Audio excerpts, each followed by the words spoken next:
ರೇಣುಕಾಸ್ವಾಮಿ ಕೇಸ್ನಲ್ಲಿ ಅಂಧರಾಗಿರುವ ದರ್ಶನ್ಗೆ ಈಗ ರೆಗ್ಯುಲರ್ ಬೇಲ್ ಸಿಕ್ಕಿದೆ. ಆದರೆ ಈ ಬೇಲ್ ಸಿಗ್ತಾ ಇದ್ದಂತೆ ದರ್ಶನ್ಗೆ ಬೆನ್ನು ನೋವು ಮಾಯವಾಯ್ತಾ ಅನ್ನೋ ಪ್ರಶ್ನೆ ಎದ್ದಿದೆ. ಯಾಕಂದ್ರೆ ದರ್ಶನ್ ಈ ಹಿಂದೆ ಮೆಡಿಕಲ್ ಬೇಲ್ ಪಡೆದಿದ್ದು ಬೆನ್ನು ನೋವಿನ ಆಪರೇಷನ್ಗಾಗಿ.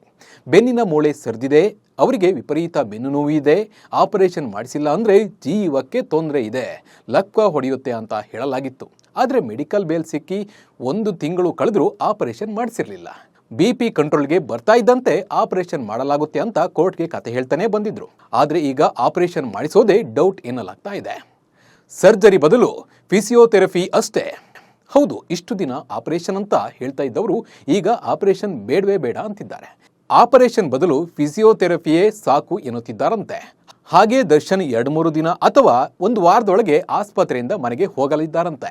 ಒಂದಿಷ್ಟು ದಿನ ಮನೆಯಲ್ಲೇ ರೆಸ್ಟ್ ಮಾಡೋ ದಾಸ ನಂತರ ಹಳೆ ಕದರ್ನಲ್ಲೇ ಅಖಾಡಕ್ಕೆ ಇಳಿಯಲಿದ್ದಾರಂತೆ. ಹೀಗಾಗಿ ಆದಷ್ಟು ಬೇಗ ಡಿಸ್ಚಾರ್ಜ್ ಮಾಡಿ ಅಂತ ಡಾಕ್ಟರ್ ಹತ್ರ ಡಿ-ಬಾರ್ಸ್ ರಿಕ್ವೆಸ್ಟ್ ಮಾಡಿಕೊಳ್ತಿದ್ದಾರಂತೆ. ಮನೆಯಲ್ಲೇ ಸ್ವಲ್ಪ ದಿನ ರೆಸ್ಟ್ ಮಾಡಿ ನಂತರ ಸಿನಿಮಾ ಶೂಟಿಂಗಿಗೆ ದಾಸ ಹೊರಡಲಿದ್ದಾರೆ ಎನ್ನಲಾಗ್ತಾ ಇದೆ. ದರ್ಶನ್ಗೆ ಬೆನ್ನು ನೋವಿನ ಫಿಸಿಯೋಥೆರಪಿ ನೀಡಿ ಗುಣಮುಖ ಮಾಡುವ ಪ್ರಯತ್ನ ಮಾಡಬಹುದು. ಆಪರೇಷನ್ ಮಾಡದೆ ವ್ಯಾಯಾಮಗಳನ್ನು ಮಾಡಿಸಿ ಬೆನ್ನು ನೋವನ್ನು ಗುಣಮುಖ ಮಾಡುವ ಪ್ರಯತ್ನ ಕೂಡ ನಡೆಯಬಹುದು. ಈ ನಡುವೆ ಬೇಲ್ಗಾಗಿ ಬೆನ್ನು ನೋವನ್ನು ದೊಡ್ಡದಾಗಿ ಬಿಂಬಿಸಲಾಗಿತ್ತು ಅನ್ನೋ ಮಾತು ಕೂಡ ಕೇಳಿ ಬರ್ತಾ ಇದೆ. ದರ್ಶನ್ ಬೇಲ್ಗೆ ಸುಪ್ರೀಂನಲ್ಲಿ ಕೊಕ್ಕೆ ಹಾಕುತ್ತಾ ಕಾಕಿ. ಇನ್ನು ದರ್ಶನ್ ಆ್ಯಂಡ್ ಗ್ಯಾಂಗ್ಗೆ ಹೈಕೋರ್ಟ್ನಲ್ಲಿ ಬೇಲ್ ಸಿಕ್ಕಿದೆ. ಇದು ಪೊಲೀಸರಿಗೆ ಮುಜುಗರ ತಂದಿದೆ.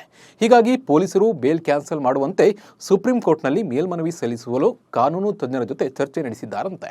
ಹೀಗಾಗಿ ಸುಪ್ರೀಂನಲ್ಲಿ ಬೇಲ್ ಕ್ಯಾನ್ಸಲ್ ಆಗುವ ಭಯ ದರ್ಶನ್ಗೆ ಎಲ್ಲೋ ಒಂದು ಕಡೆ ಕಾಡ್ತಾ ಇದೆ.